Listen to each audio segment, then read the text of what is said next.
Moving on, Zelenskyy must be wondering if the West has Ukraine's back or just a steady stream of backhands. Because this week, the Churchill cosplay president is getting slapped left, right, and center by his so called Western allies. First came the slap from Europe. Belgium's Euroclear just made it loud and clear: Ukrainian lives do not come before Western wallets.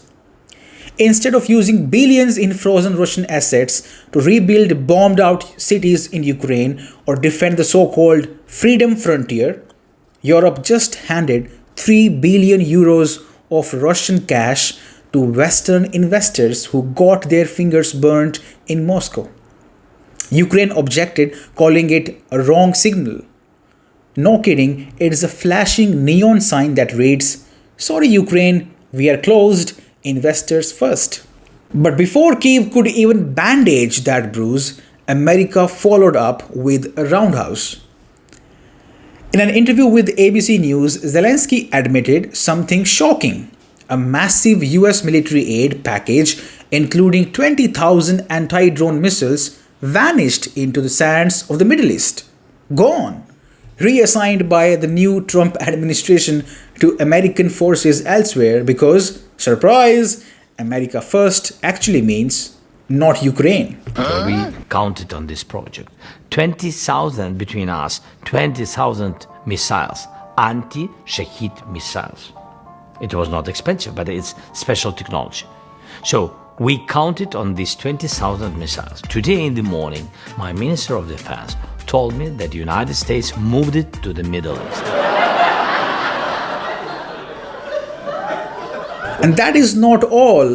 The new US Defense Secretary Pete Hegseth did not even bother showing up to NATO meeting about Ukraine aid this week. First time that has happened since the war began 3 years back. It is the diplomatic version of ghosting. Ukraine asked for support, the US left it fending for itself. Okay, let's recap. Zelenskyy begged for drone defense.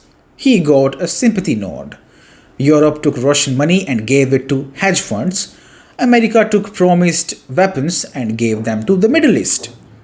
And while Zelenskyy keeps playing lead actor in NATO's anti-Russia theater, the backstage crew is busy cashing out, packing up, and heading home. It is almost tragic, except this is not accidental. This is what happens when you let your country become a testing ground for Western geopolitical experiments.